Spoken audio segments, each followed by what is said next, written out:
Millions of dollars a day to store surplus food, and I said to myself, I know where we can store that food free of charge, in the wrinkled stomachs of the millions of God's children all over the world who go to bed hungry at night.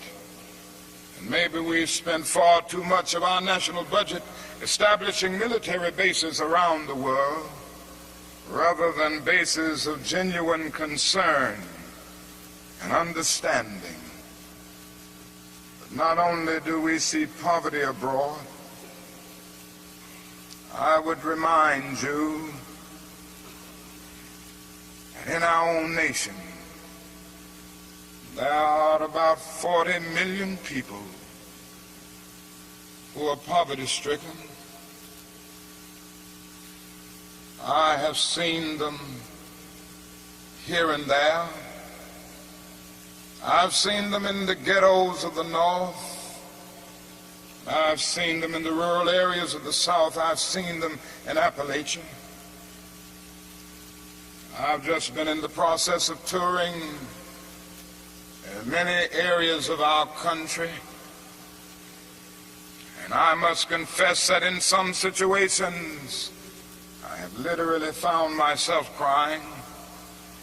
I was in Marks, Mississippi the other day, which is in Quitman County, the poorest county in the United States.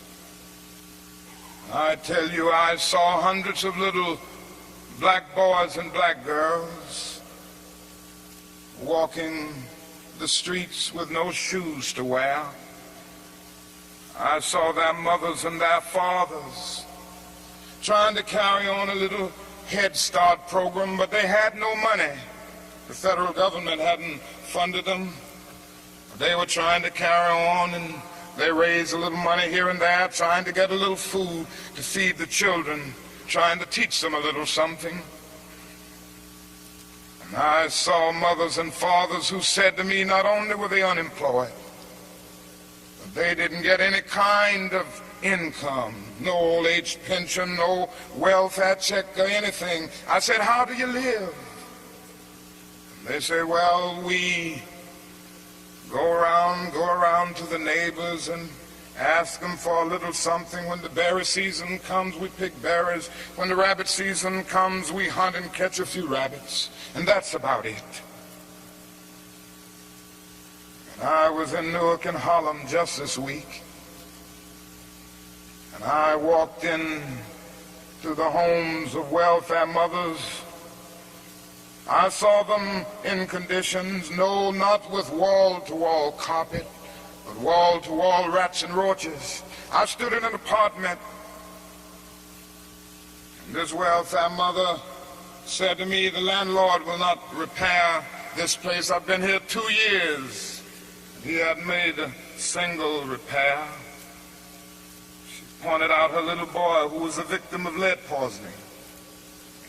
She pointed out the walls with all of the ceiling falling through. She showed me the holes where the rats came in. And she said, night after night, we have to stay awake, keep the rats and the roaches from getting to the children. I said, how much do you pay for this apartment? She said, $125.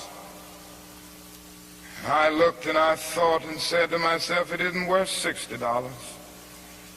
Poor people are forced to pay more for less, living in conditions day in and day out where their whole area is constantly drained without being replenished.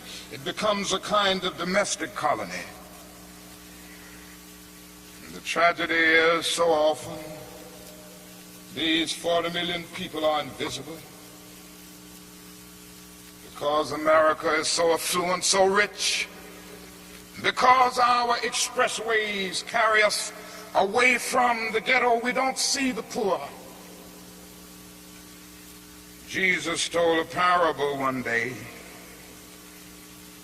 and he reminded us that a man went to hell because he didn't see the poor. His name was Dives. He was a rich man. And there was a man by the name of Lazarus who was a poor man, but not only was he poor, he was sick. sores were all over his body. He was so weak that he could hardly move.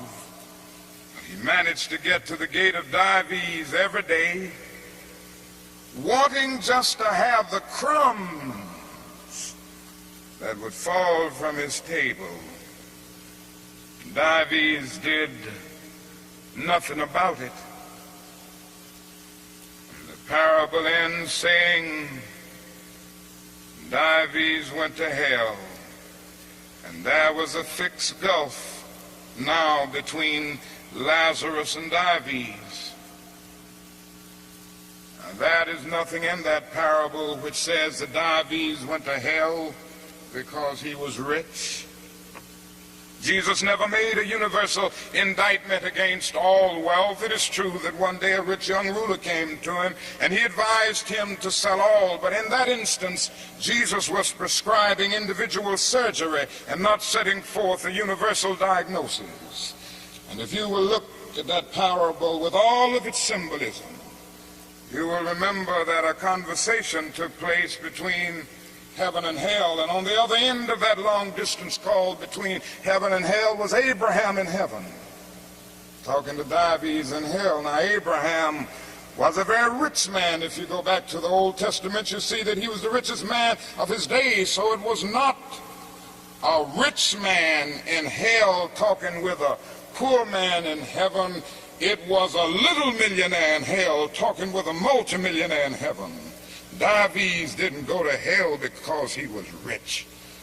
Dives didn't realize that his wealth was his opportunity.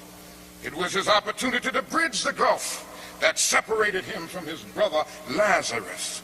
Dives went to hell because he passed by Lazarus every day and he never really saw him. He went to hell because he allowed his brother to become invisible. Dives went to hell because he maximized the minimum and minimized the maximum. Indeed, Dives went to hell because he sought to be a conscientious objector in the war against poverty. And this can happen to America, the richest nation in the world. There's nothing wrong with that. This is America's opportunity help bridge the gulf between the haves and the have-nots. And the question is whether America will do it. There's nothing new about poverty. What is new is that we now have the techniques and the resources to get rid of poverty. But the real question is whether we have the will.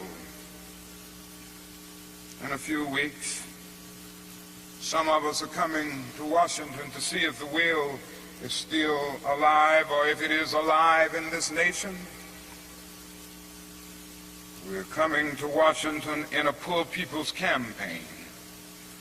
Yes, we're going to bring the tired, the poor, the huddled masses. We're going to bring those who have known long years of hurt and neglect. We're going to bring those who've come to feel that life is a long and desolate corridor with no exit sign. Who's ready to hatch some cool